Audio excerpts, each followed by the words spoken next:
This might be the most addictive kids game in history. This game has no characters, no ending, no levels, yet adults and children are struggling to stop playing it and consuming hours upon hours of this game. On the surface, this game might seem harmless or even boring, but when you dive a little bit deeper, this game is a perfect example of how a game can quietly hijack the brain's reward system, especially in children. In this video, I'm going to dive into where the game came from, why it's so addictive, what it does to the developing brain, what parents actually need to know about it, and where your children can find this game. I'm also going to spend some time diving into the game, doing a screen share, and playing the game alongside you, just to show you from an awareness point of view how addictive this game can be. If you're new here, hi, I'm Tom from the Dad Vibes, and I create content to help parents feel more confident and connected. And in this video, I'm going to provide awareness to help you navigate screen time with your children more safely. Okay, so the game in question is Cookie Clicker, or from what I've read, if you play Roblox, Money Clicker. These games are actually known as idle or incremental games, and they're nothing new. In fact, Cookie Clicker, you could say, founded the idle gaming industry back in 2013. Growing up, I played video games. My first experience with video game was the Commodore 64. I remember our parents bought us a Sega Master System with Alex the Kid built in. From there, we had Sonic the Hedgehog on the Sega Mega Drive, and then of course, the Sony PlayStation came into play. Now, gaming back then was very intentional. You carved out some time, it was quite a novelty experience, and you were super excited to get on the Master System for maybe half an hour to an hour, play Alex the Kid, end the game, and transition to another activity. However, the game has changed. Things are far much more accessible now in 2026 for children.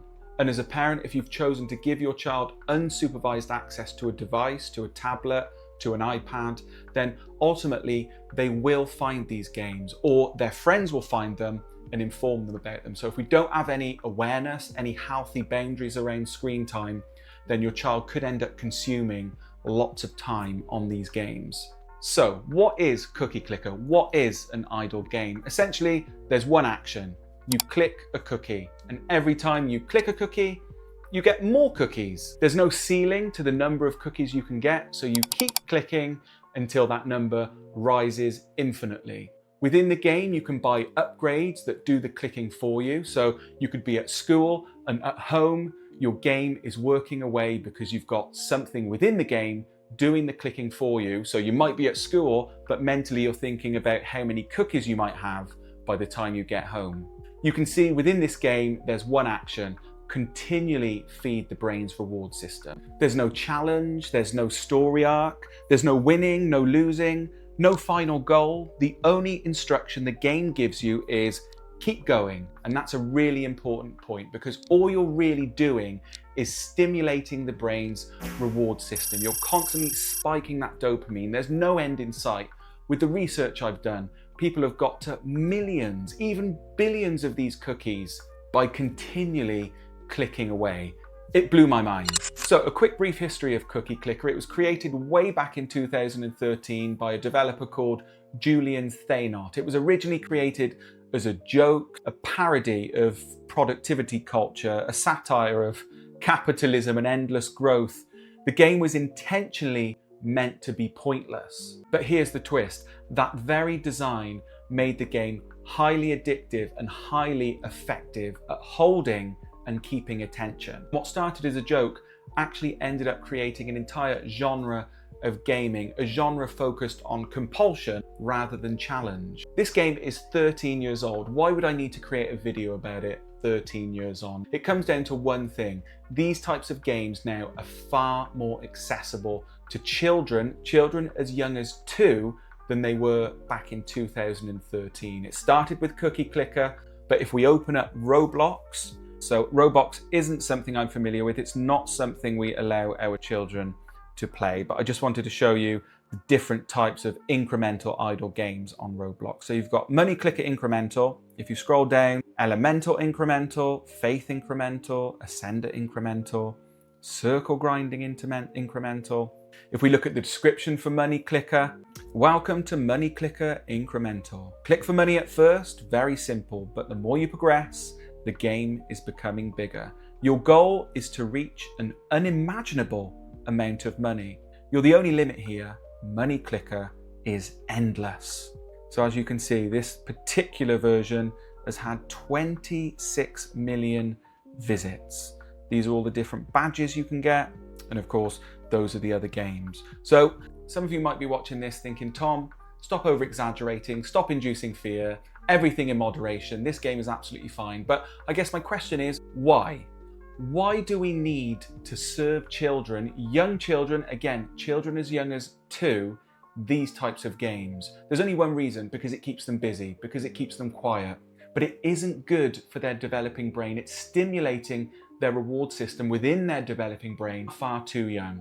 And just to confirm, when it comes to screen usage, because I know there's a huge spectrum, you've got parents that choose not to have TVs in the house, to parents that allow their children to have unsupervised, unlimited access to devices. You're looking at 3, 4, 5 hours a day for children as young as 2. And if we take a moment to look at the 2025 Common Sense Media Consensus, which offers a fresh look at how children under 8 are using screens, it highlights just how integral screens have become in young children's daily lives. It found that 40% of 2-year-olds own a tablet. 58% of 4-year-olds have their own tablet. Nearly 1 in 4 kids, so 23%, have a mobile phone by the age of 8. And kids ages 5 to 8 now spend more than 3.5 hours per day on screens. That might seem alien to you, it might seem common for you and your family, but all I'm here to do is raise awareness so that you can make informed decisions on what healthy screen time looks like for your little one.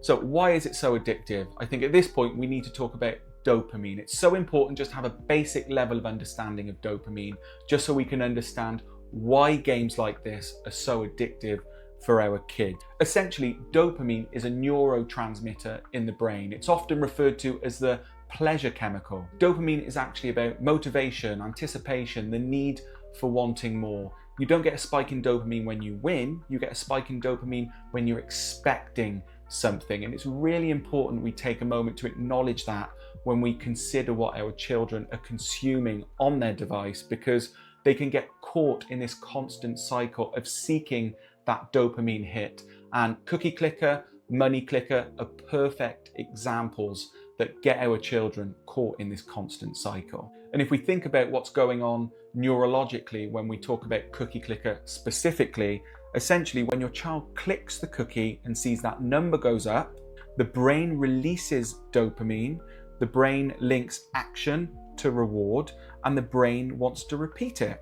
So Cookie Clicker uses variable rewards. You don't know how big the next boost will be. It uses exponential growth. Numbers suddenly skyrocket, so the child wants to chase more and more because their next click might get them that boost in the number of cookies they have. And as I mentioned earlier, it uses offline progress, so they can think to themselves, oh, we've got Cookie Clicker working away at home. I can't wait to get back and see how many cookies I have. And you don't need me to point this out to you, but this is the exact same system that's used when we talk about gambling and slot machines. I think it's about time we dived into Cookie Clicker and see what all the fuss is about. So I'm gonna open up Cookie Clicker on my browser, cookieclicker.com, if any parents want to dive in.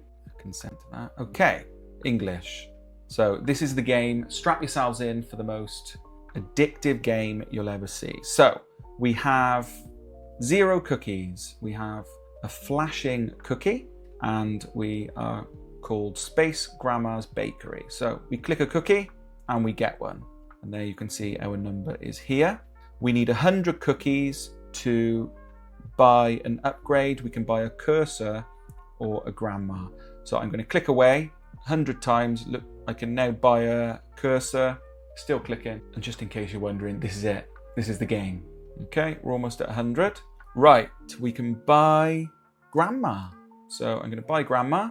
Your family agrees to try some of your cookies. There you can see grandma, who actually talks to you. I'm going to read out what she says, because remember, 2, 3, and 4-year-old kids are playing this. Why don't you visit more often? I'm sure we can all relate to that. Grandmas love to say that. Okay, we're clicking away. We're nice, Grandma. Peanut, age 92. Come give Grandma a kiss. Still going. We've just skipped ahead. I'm at 293 cookies. Still clicking away. Having a good time. So the reason I'm aware of Cookie Clicker, I'm still clicking by the way, is because our son came home from school one day. He's 7, and he said that one of the kids at school, they get a bit of free time on devices, was playing this. We can see Grandma's just said moist cookies. You can see if a 7-year-old's playing this, surely there's something better they could be doing with their time. Come on, that's it. Now, I was going to stop there at 480. Oh, actually, Grandma's clicking away for me as well. But I was going to stop, and in my mind, I thought I'm going to get to 500. Okay, I'm going to stop there. And as I've said, the reason I'm aware of this game is because our 7-year-old came home from school one day and said that a child was playing this on one of the Chromebooks within class time. Obviously, that's a separate question to understand what was going on in the classroom that a child was allowed to get this device up. But the fact is, he's 7, and 7-year-olds and younger are playing this game. And as I'm talking here, I've left the window open and Grandma's still clicking away. This isn't a knock on gaming. Our 7-year-old has a Nintendo Switch. He loves playing FIFA, which is a football soccer game. And not all games are like this. Not all games work this way. There's less addictive games that usually have clear endings. There's skill-based progression, meaningful challenges, or creative or narrative goals that give the child a sense of purpose when they're playing the game, not a mindless single click to get a cookie. So this isn't about banning Cookie Clicker. This isn't about shaming incremental games or idle games. During a deep dive into this topic, I read a really interesting Reddit where someone posted, "Why is Cookie Clicker so popular?" And the comments were unbelievable. It's a huge subgenre of people. The game's got a cult following, that's clear. And one of the quotes I wanted to pull out is, "Regardless of our thoughts and feelings on the matter, we all do nothing but click and think of cookies all day, every day." Now that is an adult, I assume an adult, posting that on Reddit. So let's pull our children away from games like Cookie Clicker. Let's stop allowing them to play games that constantly feed that reward system. We're talking about 2-year-olds. We're talking about up to 7-year-olds and beyond. There's absolutely no reason when there are a much more healthier alternatives for our kids to be playing. A key takeaway here is that this video isn't about banning Cookie Clicker. It's about providing parents with awareness so they understand what's going on under the hood. They understand how a game impacts the developing brain. And certainly for my wife and I, when you take time to understand what's going on, it makes conversations with our children about screen time and boundaries around screen time much easier. It makes them much calmer. Kids feel less blamed and more supported, and it provides a level of education for our little ones because we're not just shying them away from it, we're not just banning them from a game, we're explaining why, we're taking them on the journey to help them understand why, as parents, we've decided that this game isn't right for them. And I get parenting is challenging. We're all struggling with different parts of parenting. But if your child is playing this game, ask yourself why. Because if you're choosing to give them screen time, there are far better alternatives than Cookie Clicker for them to be doing on the screen. And that's really important. It's not about banning these games in the home or shying away from conversations about them. It's about taking time to understand them and then talking to our child about why we've decided that although their friends are playing it, this game isn't right for them. And that's one thing that my wife and I are doing really well at the moment with our 7-year-old, because he's thrust into this world right now. He doesn't play Roblox, he doesn't have an iPad at home, he doesn't go on YouTube, and obviously kids at school talk about these things, but our son isn't alien to this stuff. I've taken him on the journey. When I do this research, I created a video a few weeks ago about Italian brain rot, and he was immersed in the research I was doing because everyone talks about that at school. Everyone talks about games like Cookie Clicker and Roblox, and he's part of that conversation because he's aware of it and he understands that we've decided that it isn't right for him at home. So if screen time feels like tension and a constant battle in your house, you're not failing. You're just navigating tools and games and videos that weren't built with kids in mind. They were only built to capture your child's attention and keep them engaged for as long as possible. If you want more awareness around screen time, you can watch my Italian brain rot video, which is a complete deep dive into Italian brain rot and tells parents everything they need to know, because Italian brain rot basically broke the internet in 2025 with tens of billions of views across TikTok and YouTube. So this is a complete deep dive awareness video to tell parents everything they need to know so they can navigate screen time in a healthier way with their little one.